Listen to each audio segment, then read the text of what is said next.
to our panel event this afternoon. My name is Tegan Davies and I'm the General Manager here at the Oranges Toolkit. It's so lovely to see so many familiar names dialing in today and also welcoming the new people who may not necessarily know too much about the Oranges Toolkit. To start, I'd like to acknowledge the traditional owners of the land that I'm meeting on today. It's the Wurundjeri people of the Kulin Nation. I'd like to pay my respects to their elders, past, present and emerging. And I'd really invite you, when you share where you're from, we've already started the chat function already, let us know where you're from and if you know the traditional owners of the land in which you're dialing in from today. A little bit of housekeeping to start us off. If you have any tech issues, the wonderful John Johnson is in the background supporting us today. And in the participants panel, he's named tech support. So feel free to click on tech support and he'll be able to support you there directly. Or you can also use the Q&A for tech support as well. We really encourage you to send through questions for our esteemed panelists today so that you can get the very, very most out of this 1 hour session to help you create the mindsets for change and innovation that you wish to in your organizations. So feel free to write the questions in the chat. There'll be probably about 5 minutes towards the end of the session where hopefully we'll have time to share those questions and really be able to support you in your own journey as well. For those who are relatively new to Oranges Toolkit, I thought it might be a little bit helpful to share with you our story because it is a pretty unique story. We build mental and emotional agility through what we believe are pretty seriously refreshing programs that build well-being and resilience in organizations so that ultimately our clients and their employees can positively adapt to the changes and the uncertainty that they may face in their organizations. And we know how much change and adversity there's been in the last sort of 12 months. So this topic is so vitally important, not just in a COVID context, but also just the rapid pace of change that we've experienced over the last sort of even 5 years. So you may be wondering why there's a picture of a Camp Quality t-shirt on this slide deck. That's because our origins, wow, I really got straight into the oranges framework there. Our origins come from Camp Quality. For those who don't know, Camp Quality is Australia's most trusted childhood cancer charity. And you probably don't need to have much experience to know that when you're dealing with children who are faced with cancer, it can be quite an emotive working environment. So a number of years ago, the business decided to support staff to be at their best, to navigate challenges as best as they can and create a really positive working environment. So we developed a number of interventions to really support that positive culture based on the philosophies of positive psychology and neuroscience and emotional intelligence, to name a few, to really support our staff to be at their best. And one of those interventions was a program called Oranges, which is a wellbeing and resilience literacy program, essentially. That program was really well received, so much so that our corporate sponsors started to hear about it and wanted to actually pay money to deliver this program to their staff. And quite organically, we actually outstripped our ability to deliver that program internally. So in late 2017, the decision was made to create a separate social enterprise called the Oranges Toolkit that is solely responsible for supporting organisations in Australia to really be at their best and also support Camp Quality with our profits going back to children facing cancer. So it's a really quite a unique story, and I think it can be helpful to kind of share that as we think about creating emotionally agile and innovative cultures within our organisations. And then if you're not familiar with the Oranges framework, I thought it might also be helpful to talk to you a bit about the framework. So Oranges is actually an acronym, and every letter of the orange represents a segment of a program that we deliver internally. And so O stands for optimism. Then we have resilience, attitude or mindset. The N is now or mindfulness. Then we have gratitude, energy, and strengths. So that's how we got our pretty unique name. But that's enough about us. Let's talk about our esteemed panelists today. I'd like to introduce the wonderful Allison Rossiter from Roche Diagnostics. She's the Managing Director and she's been with Roche for over 20 years. Quite uniquely, and I'm not so sure how many people are in this boat, but Ali has actually worked for all 3 Roche divisions. For those who don't know, that's pharmaceuticals, diabetes care, and also now diagnostics. Her career has taken her really across the world to 4 different countries and has enabled her to experience many different business departments, from product design to development and sales. Ali's really passionate about 3 things in leadership.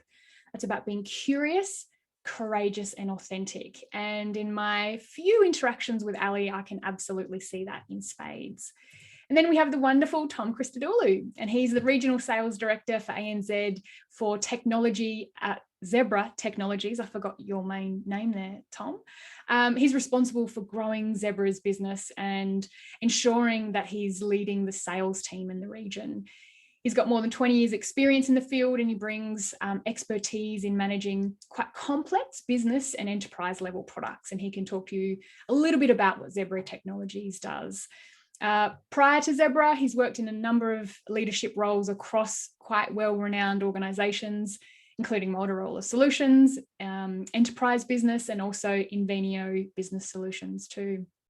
And last but not least, Elise Mann, who's the head of HR for ANZ as well, and also the L&D lead for APAC for Motorola Solutions. Again, she's got 20 years experience and is a HR generalist, both working in a strategic point of view, but also operational capacity. Elise joined Motorola in 2017 and really was a driving force in achieving the Employer of Choice for Gender Equity in 2019 and 2021. And I think they should be super proud of their achievements.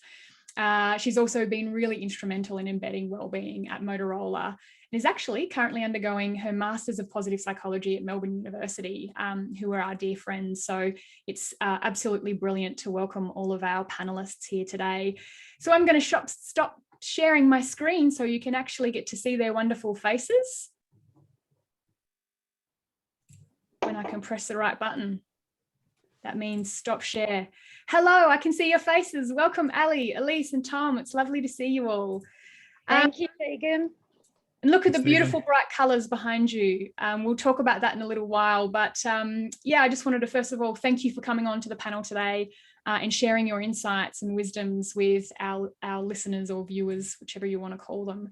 I might start with you, Ali. For those who don't know, it'd be really interesting if you could share what exactly Roche Diagnostics does to start with, and then also why you feel developing an agile workforce is really important for the business. And then the third part of the question is, what kind of interventions have you put in place to support sort of an agile workplace?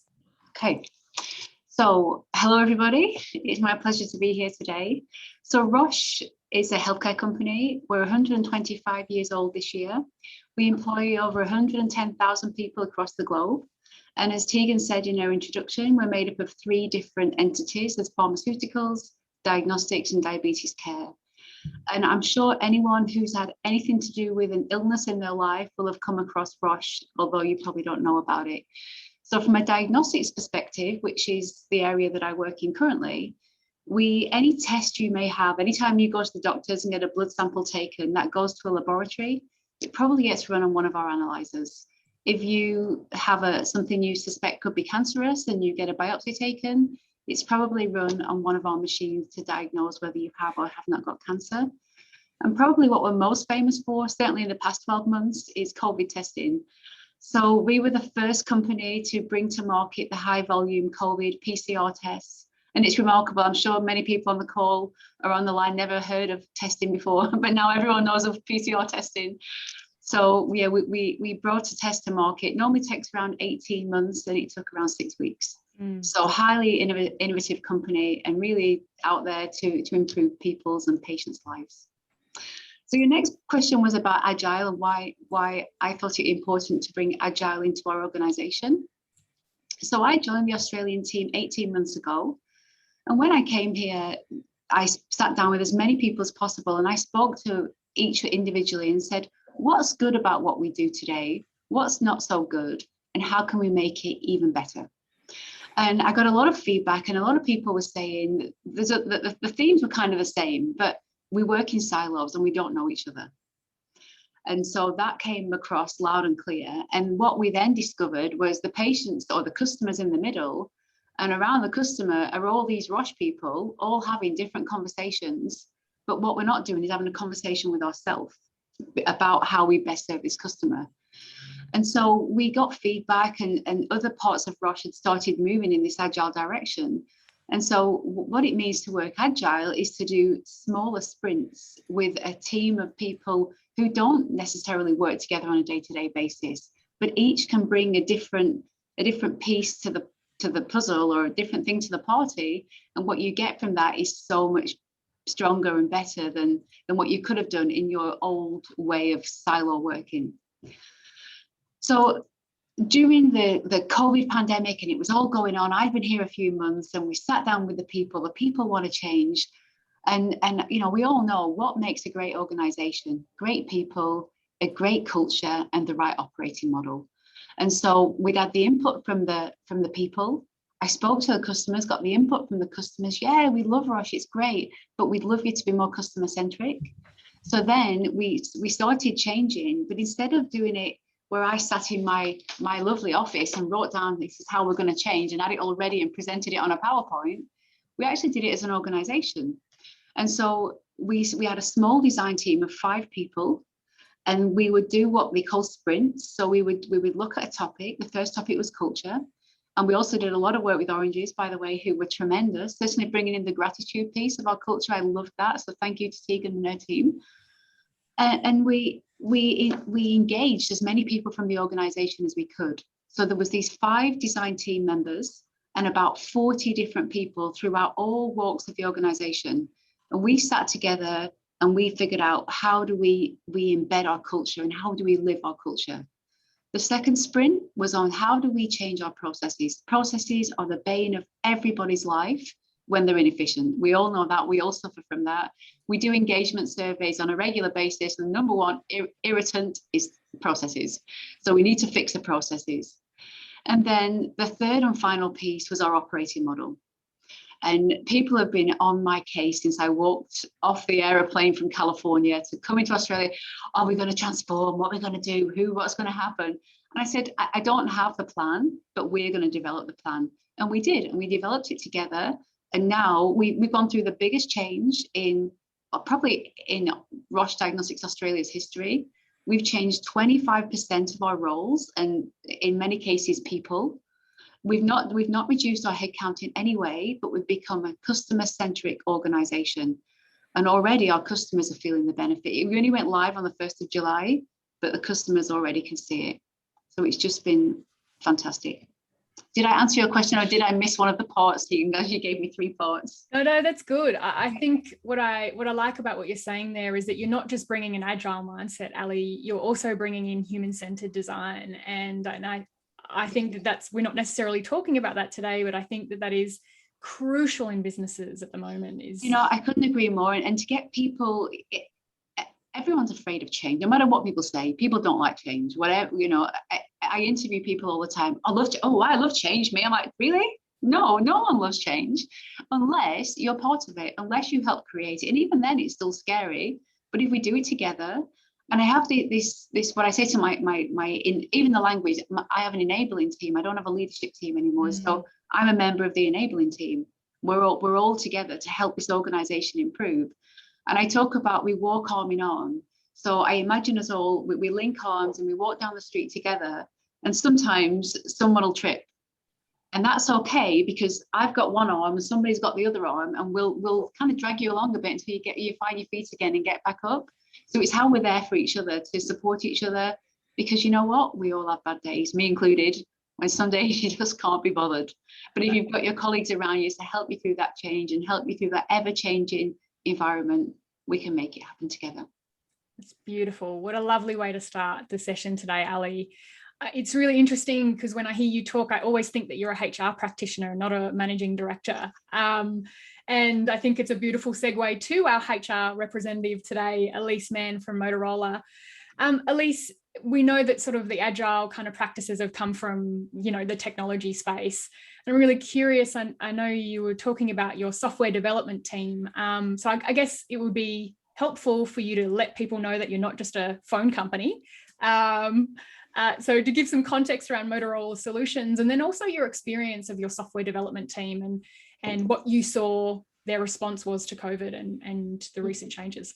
Yeah, thank you, Tegan. And yes, we don't do mobile phones. That part of our business, we've been out of that part of our business for a long time, and we've really centred on mission critical communications for frontline workers. So, and mining and industry for their safety components. So we are radio, software, digital analytics.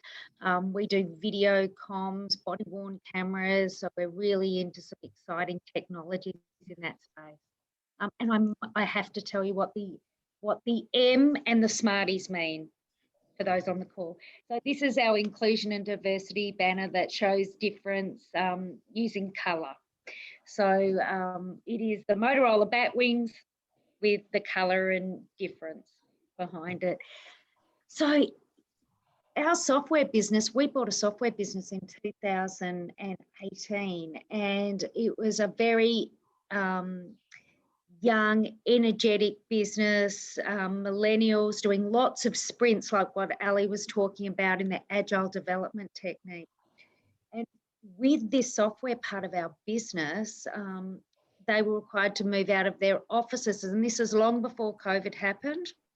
And they all worked from home for a period of about 3 months before they were going into their brand new inner city offices that are all decked out with sprint rooms and good fun stuff. And COVID hit. So they had a trial run in the working from home and continuing to develop and work. And we were so lucky that their technology platform, A, created an opportunity that we could transition smoothly, but B, the resilience and commitment of this group of employees. So we were always very nimble about the working practices for that group. So generally there was no dedicated start time. You kind of came in, great, if you could get in before 10 a.m. would be awesome. Lots of working from home practices there. People would spend a lot of time coding and get in the rhythm of that. So when we went into COVID, this team did an amazing job. They support application products for police primarily and heavy vehicle. They continued to develop the applications and also took on new customers during this period of COVID.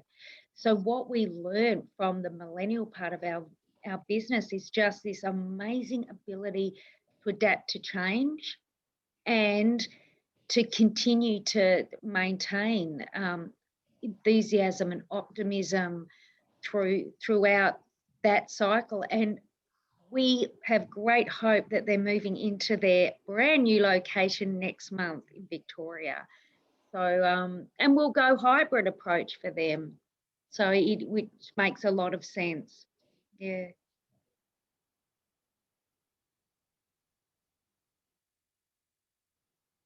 I think your audio is off.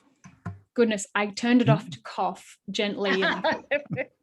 The joys of technology. How many times have we said that in the last 12 months? I think that's the most common phrase of the year, isn't it? You're on mute, yeah. That, and I should probably put some pants on rather than my track pants. I have other pants on just for the record today. They are business pants, not track pants, just for the record. At least what I was trying to say when I was on mute, it's really interesting when you have a pocket of the business who are probably more experienced in agile practices, and you see that they're able to adapt quicker and be more nimble. I really like that term, nimble there. I also just kind of want to commend to you, we're not necessarily talking about diversity and inclusion today, but I think that background represents Motorola's and also your personal commitment to equity. And I think that many interventions can be cheap and don't actually cost a lot of money. And that's just literally a background that probably cost your marketing team $20 to design. And it's just a symbol of how we can build well-being and resilience by actually helping people feel part of a business and to develop psychological safety. So I kind of want to just shout out to you there. And speaking of technology, Tom, I'd love to bring you into the conversation here. And we've got you from a sales point of view, and I love the fact that we've got an MD, we've got someone from HR, and then we've got someone from a sales background to provide really three quite unique experiences of agile work practices. So I guess I'm curious if you can also tell us a little bit about Zebra Technologies, and then let us know, I guess, what's your experience of business agility, and what's your opinion on it? Sounds good. Thank you, Tegan. Thanks for having me on this panel as well. So full disclosure, I'm wearing shorts with my business shirts because I'm going for a run during lunch.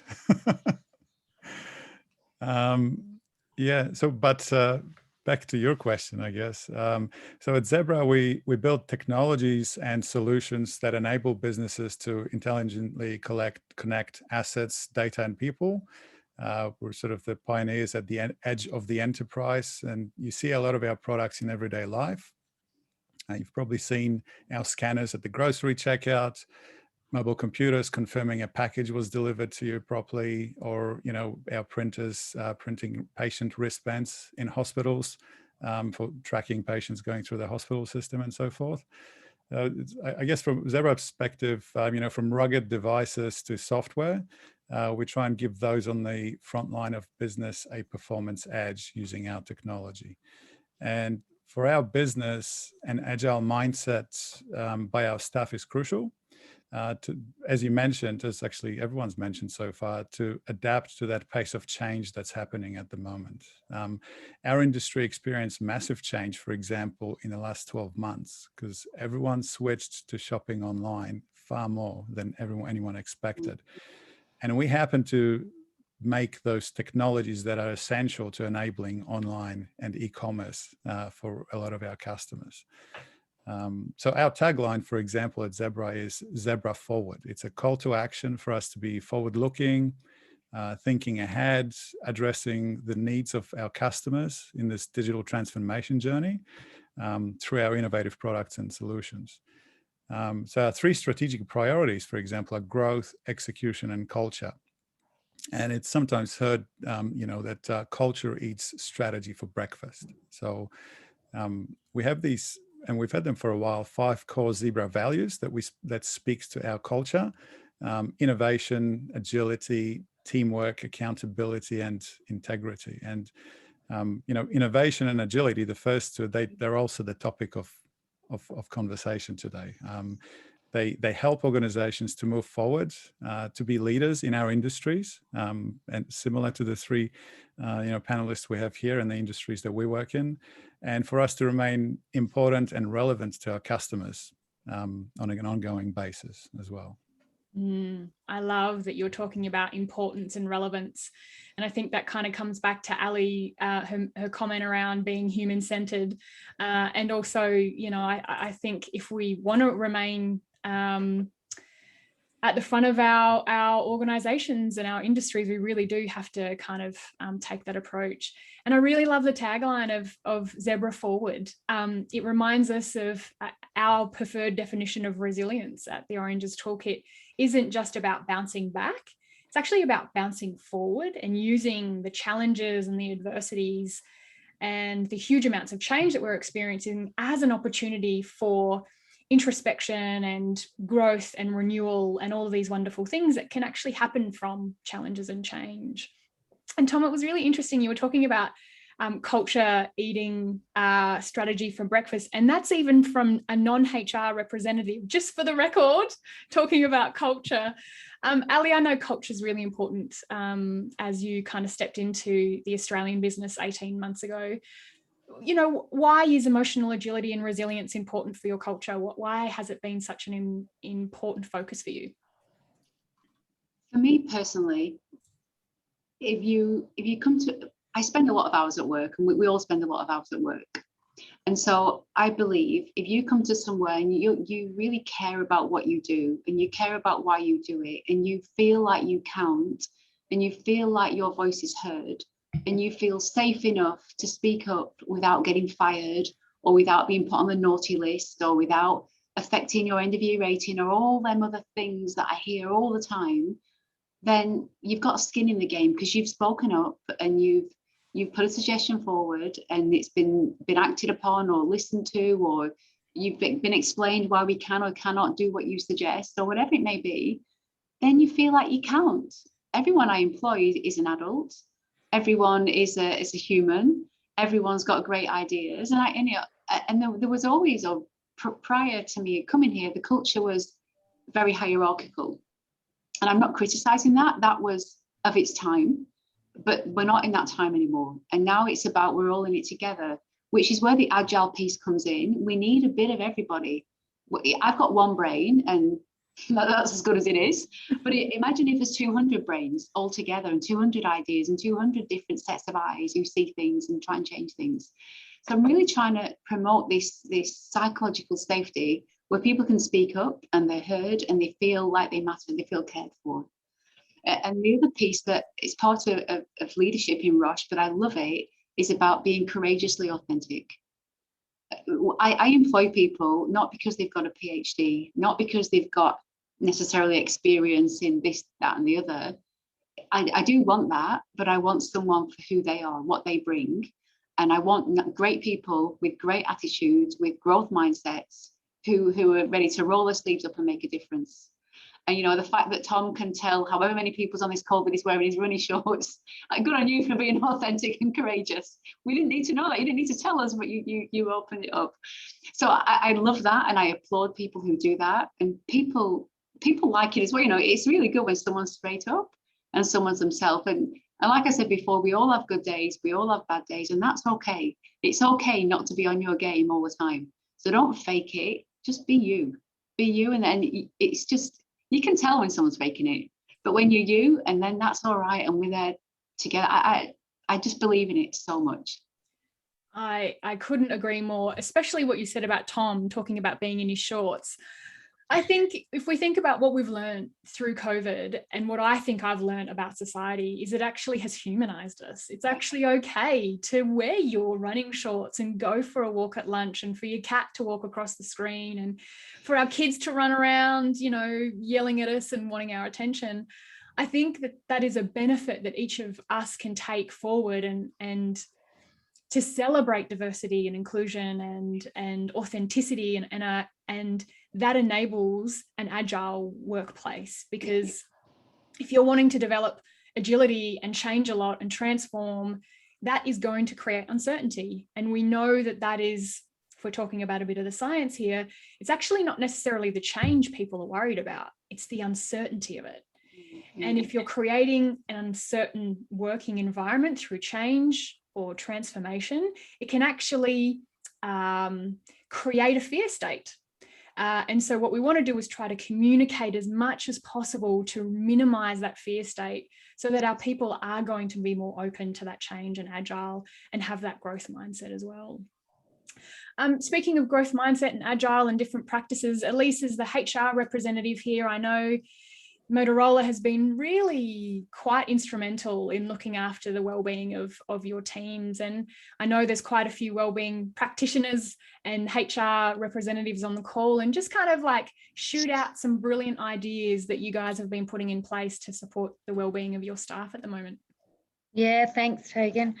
And just to reflect back on what you said, I think last year what did help in creating change and connection was that we invited people into our homes on those videos. I've seen a lot of cats, and my dog has been on many an Asia Pacific call. Everyone knows the Dalmatian now.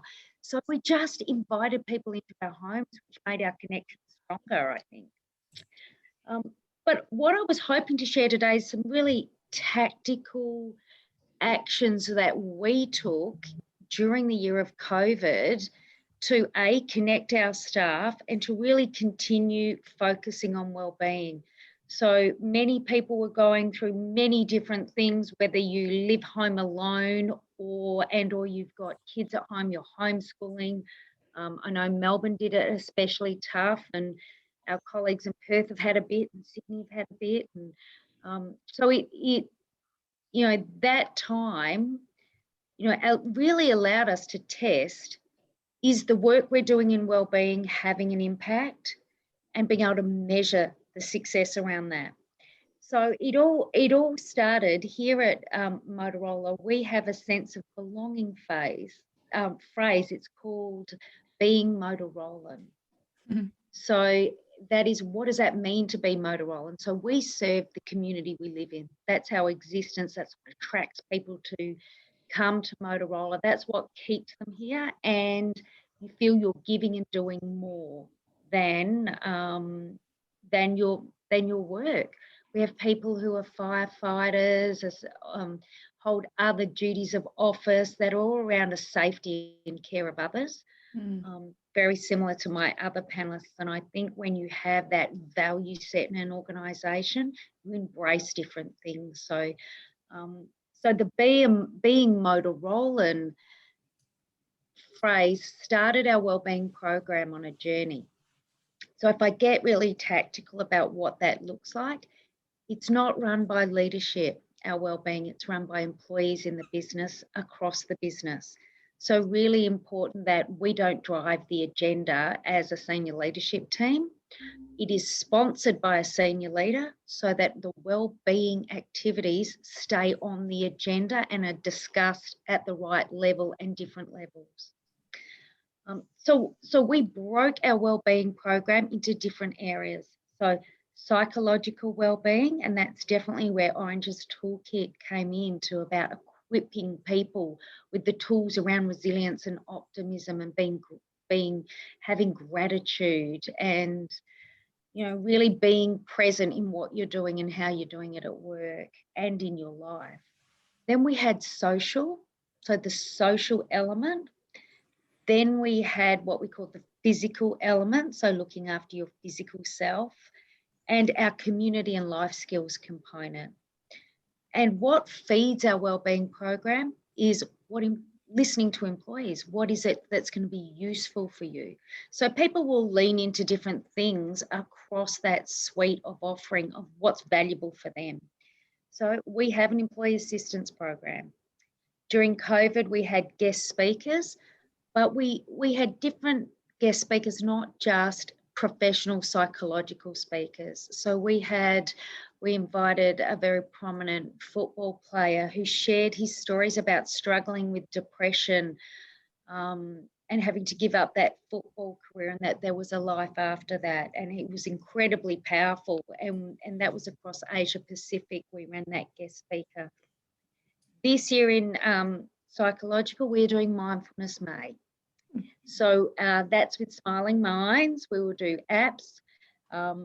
My executive leader has committed that we can do mindfulness moments at his next senior leadership meeting. So we will do some mindfulness there. In the social, what we rolled out that was quite specific and I think very helpful. So one was leaders in the business running a program called the Coffee Chat. So where you extend and connect with people across the business at different levels, different layers, with no agenda. So it is about your listening skills, really. I just want to connect you. We're having a virtual coffee. This is my cat here. And it just opened up this connection of we're in it together. We are people all experiencing the same thing during that year and sharing some of the challenges across the group. In the social aspect, we rolled out a thing called Bubble Friends. And this was the inclusion and diversity group, our lean-in group, that said, let's just trial it. Let's give it a shot, see if it works. And Bubble Friends was where you connect with two other people that you don't know. So you can get the symbol of the app there. You don't know them. You connect and you just have a brave conversation. I haven't met you, I'm just reaching out. And that creates this cascading effect. I meet two, you meet two. And we had so many people across our business who, who started during COVID. So we continued to recruit, and they'd never been in the office, they'd never met anyone. So we started with that group as our first bubble conversations. And that was a trial in Australia, and now it's going to launch out into our Asia Pacific region, especially groups that are really struggling with COVID. As you know, India are now in a third wave crisis for them. So the more we can connect, the better. In physical, so we do the bloody long walk, which is this Sunday across the company. So again, if you're up for a 35k saunter, be your people, and we do it in different spots. But for those that think that's just a little too ambitious, we have the 15-minute challenge, which has just concluded. During COVID, we had Moto Fit, which was just a group. We did the yoga and the boxing where you just joined in at home and did a bit of exercise. It was 15 minutes to about half an hour. We did that twice a week. So those that wanted to keep physically fit.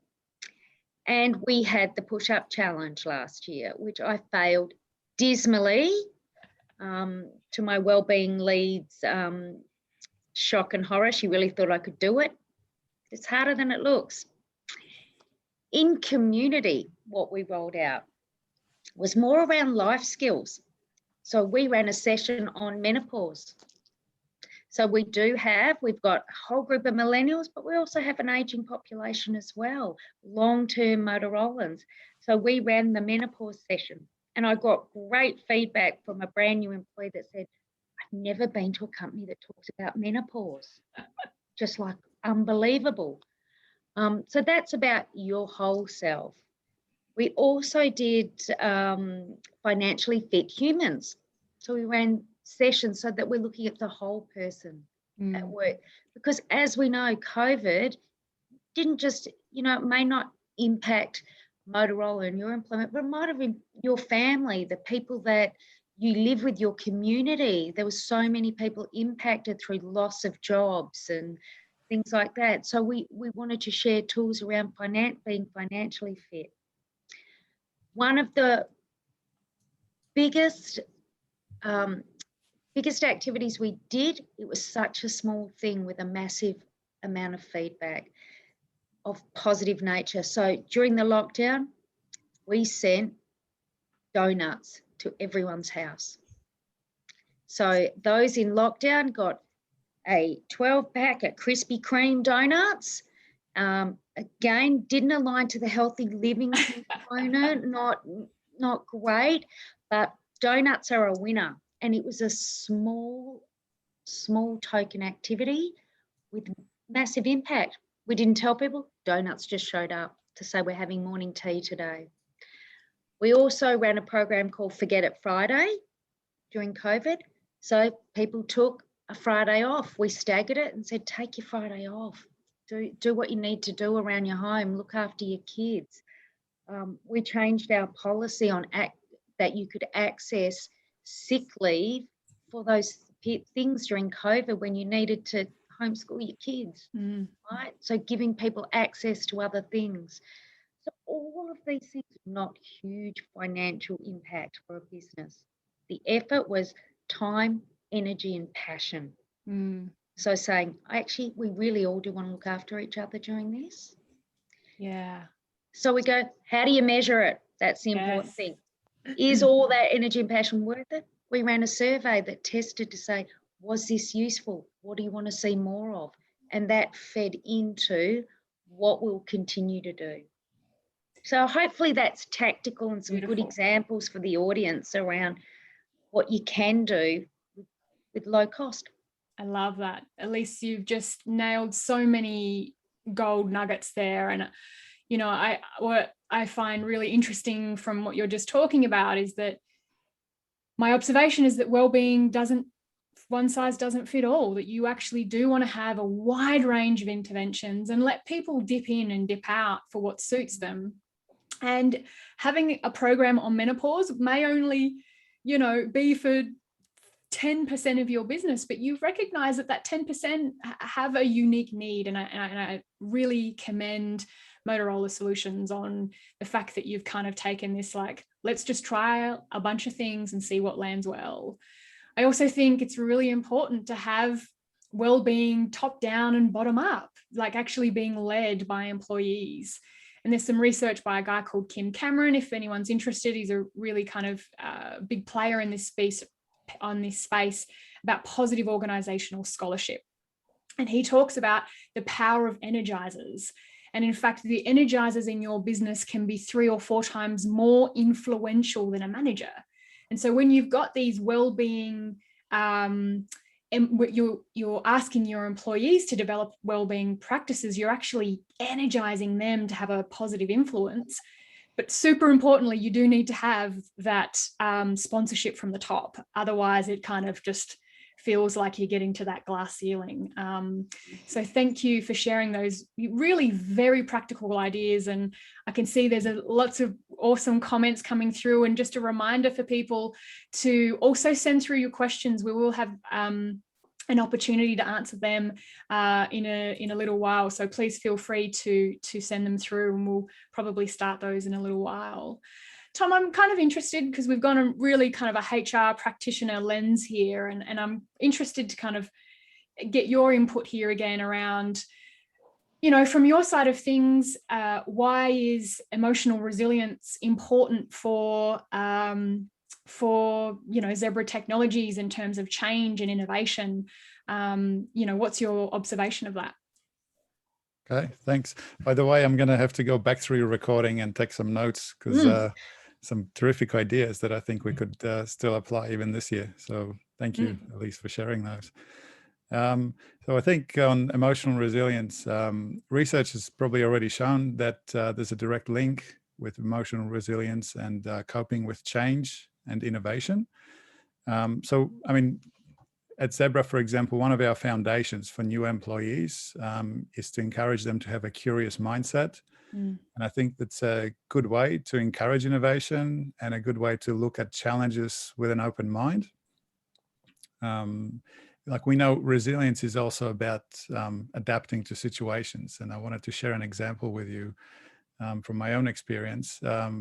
Back in 2018, my sales team here, actually the whole team here in Australia and New Zealand, did a really good job, and they had the biggest year ever, right? With sales, lots of customers doing the digital transformation on the front line and all that.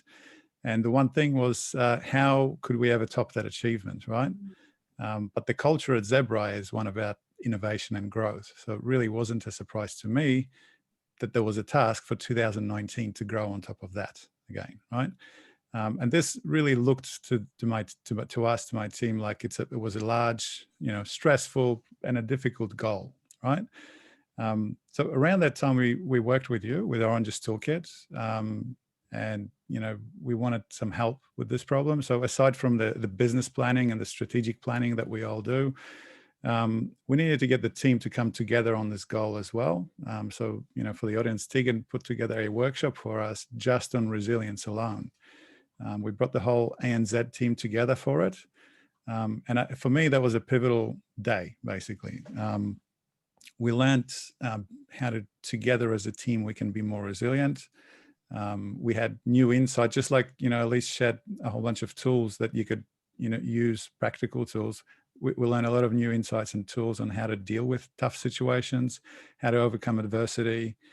And I think those lessons actually served us well last year, frankly, through the COVID pandemic as well, and managing our business through that too. And, you know, I mean, overall, team, right, 2019 was another sales record year, right? So the team figured it out, how to move forward together. I think there are many examples where working together and supporting each other, which is very much the message that I had from Ali as well, directly link to like a more resilient team, right? Yeah. Great. Thank you very much, Tom. I'm actually seeing a bunch of Q&A come through, and I was only going to plan for 5 minutes, but I'm kind of going to throw a bit of a curveball at all of us, a little bit more resilience, throwing a bit of adversity at the panelists. I'd like to read some of these questions because I really genuinely want this session to be as helpful as possible for our viewers at home in their shorts or whether they're in a workplace. So I'm just going to scroll through the top of these here. So please, wow, there's a lot. Please bear with me as I scroll to the top here. And so this is from Sam Johnson. Nice to see your name. So you mentioned about being nimble and agile in regards to change. I'm in an industry with an older set of leaders. Any tips in helping them become more agile regarding change? I'll throw that open to any of the panelists there. What a gold nugget. Thank you for sharing that, Sam. Anyone want to contribute there first? I'll have a go. I'll have a go at it. I would say change. Well, I said it earlier. No one likes change, and change is really hard. And how do you convince the older leaders in your world? I'd say you've got to explain the why you think you need to change. The why is so important. And however old or resistant the team is around you, be it leaders or not, if people understand the why you've got to do something, they might not like it, but they understand. And I think understanding is really important. And I'd say involve the organization more. So I don't know what level you are compared to who you're trying to convince.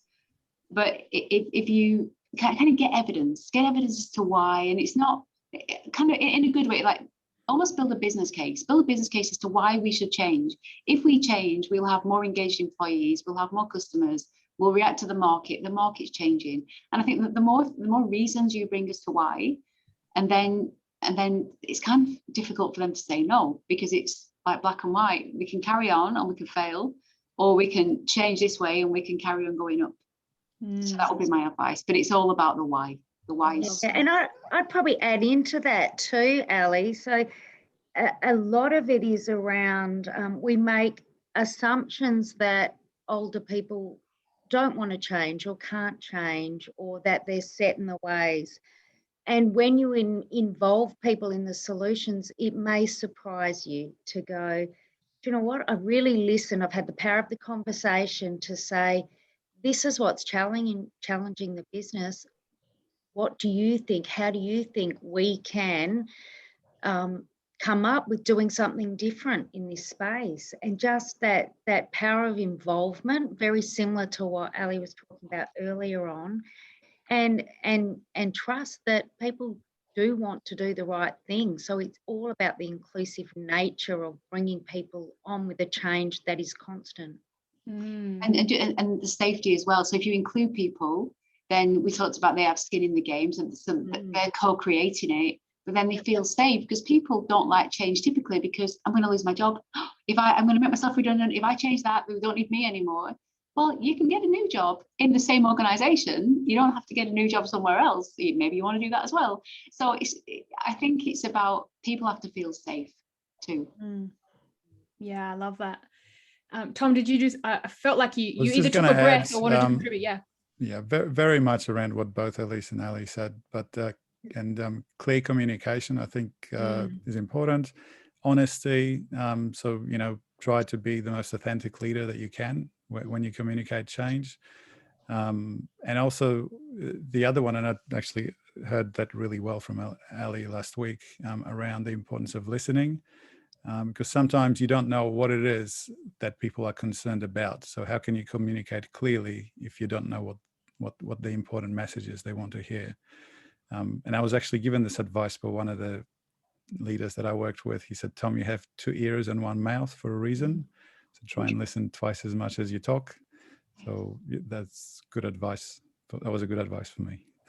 Absolutely. Yeah, beautiful. Thank you all. I want to touch on what Ali was saying around purpose. For those at home, if you don't know the wonderful work of Simon Sinek, he's got a great book, Starting with the Why, a really great read to support you to figure out how you can communicate the why better to your organizations.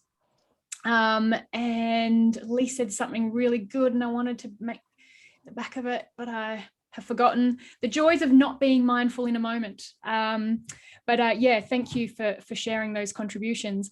I guess the other thing I'd kind of like to add there, Sam, as well, is that sometimes it can be helpful to give people the skills and understanding to support them to be open to change.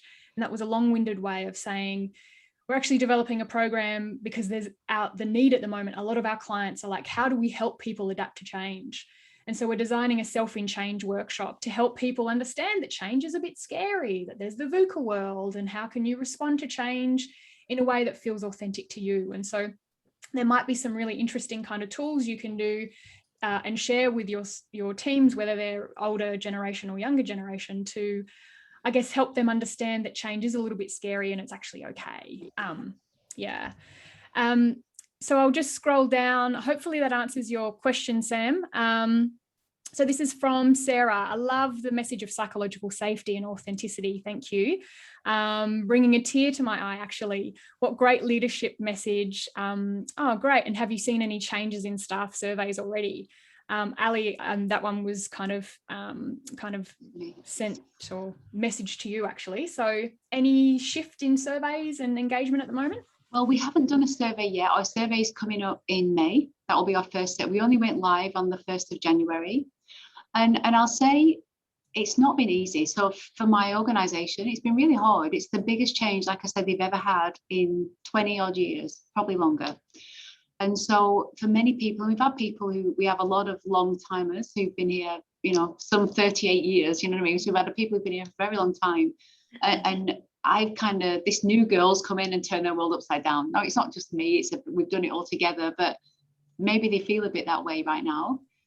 But what we're starting to see is, we talk about, are you on the bus or are you off the bus? There's more people on the bus than's off the bus right now. And that's the feeling I'm getting. I don't have a survey to prove that, but I see happier faces. I see more engagement.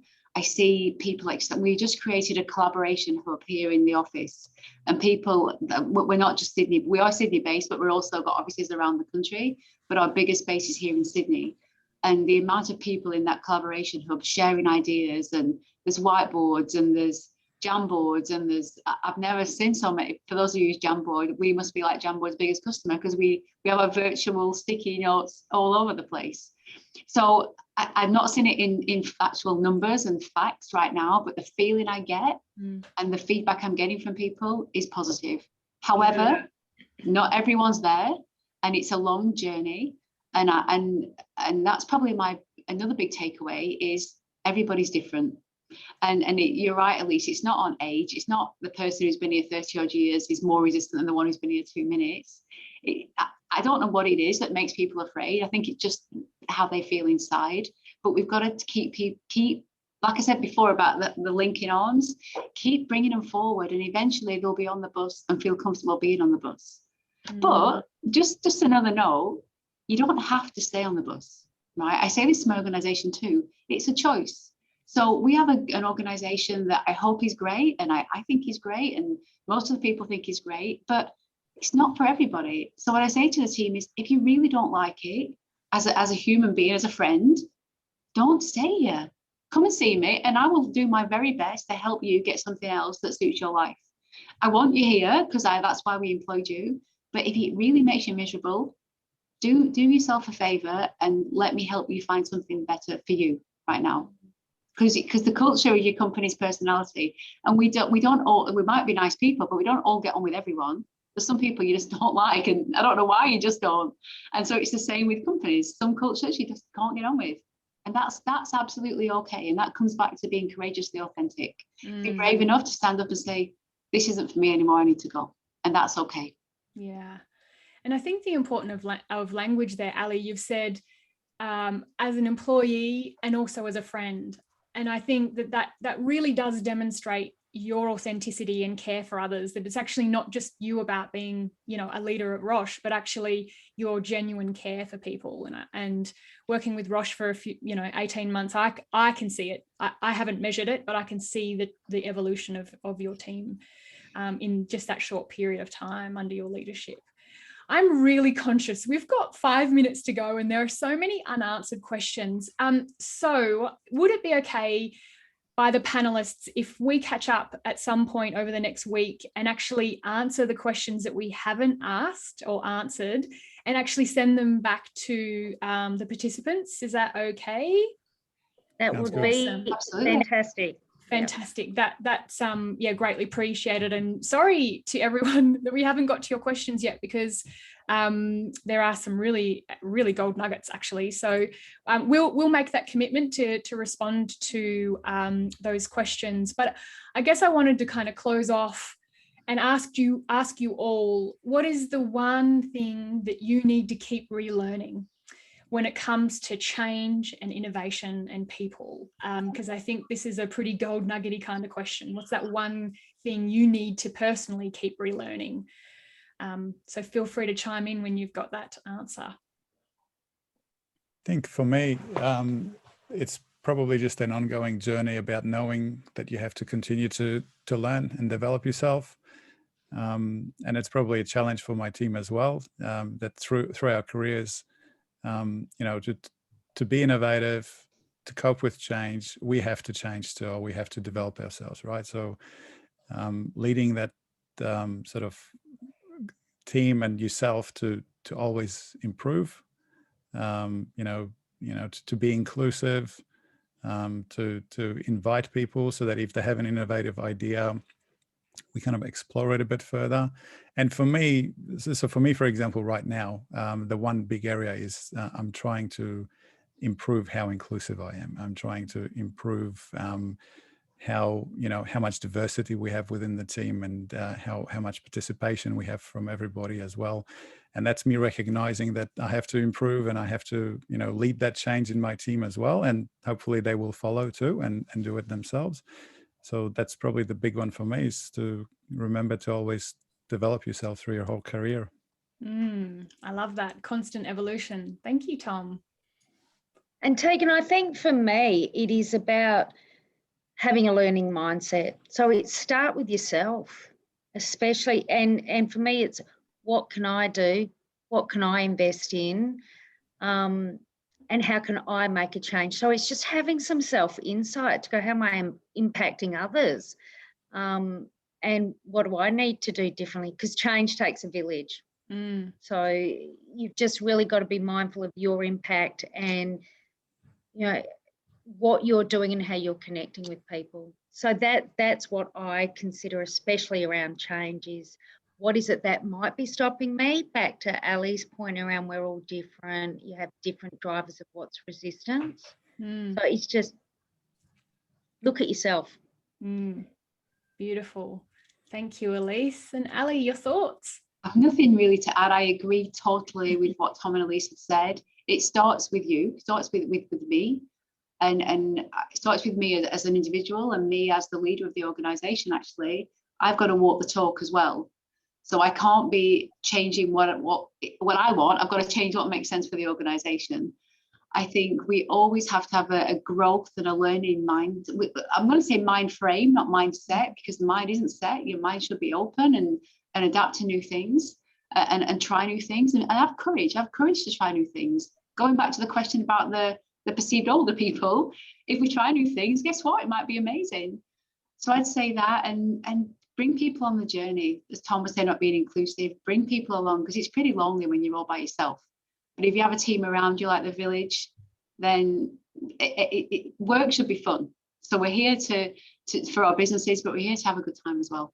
So let's make it fun and let's do it together. Oh, what a lovely way to finish off the webinar. And I guess I was thinking of your all wise comments, and I was like, well, actually, I haven't asked myself this. What is the one thing that I have to keep relearning in this space? For me personally, is that I can't change the world, and that's a hard learning that keeps getting shoved in my face all the time. But so I need to keep relearning that I can change my world, and I can do that through small actions regularly. And to look after my own health and well-being. And I'll be first to say that my health and well-being is probably the worst it's ever been in the last 12 months. And I haven't had the headspace to look after myself. And if we talk about authenticity and actually being a leader in this space, I'm aware of it. And, I'm trying to do my best to have that balance. And I think that you know, Tom being authentic, saying he's in his shorts, I'll say my wellbeing's not too great. So thank you all for contributing. I feel like we could have had a 2-hour session based on the fact that we've got 1 minute to go and we've got so many unanswered questions. So thank you so much for your contributions. For those who kind of don't know much about the Oranges Toolkit, we actually have a couple of public programs happening.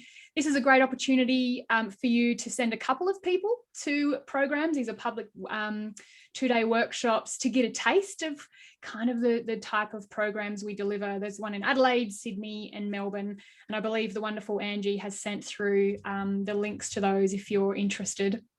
And then last but not least, I want to thank everyone for participating today, and also to Tom, Ali and Elise. When you choose the Oranges Toolkit, you also support kids facing cancer, and I'm deeply grateful for the community of clients we have who are just genuinely amazing people who want to make a change. And thank you for everyone asking your questions and being involved today. If you have any questions at all, the wonderful Jerry, who's our head of business development, is around. And yeah, I just want to thank you all again. Thanks, Elise, Ali, and Tom for contributing today. Thank you very much. Thank you for having us, Tegan. No worries. All the best today. Hopefully the sun is shining in your home places today, and we'll see you on our next panel event in a few months' time. Thanks, everyone. Bye. Bye.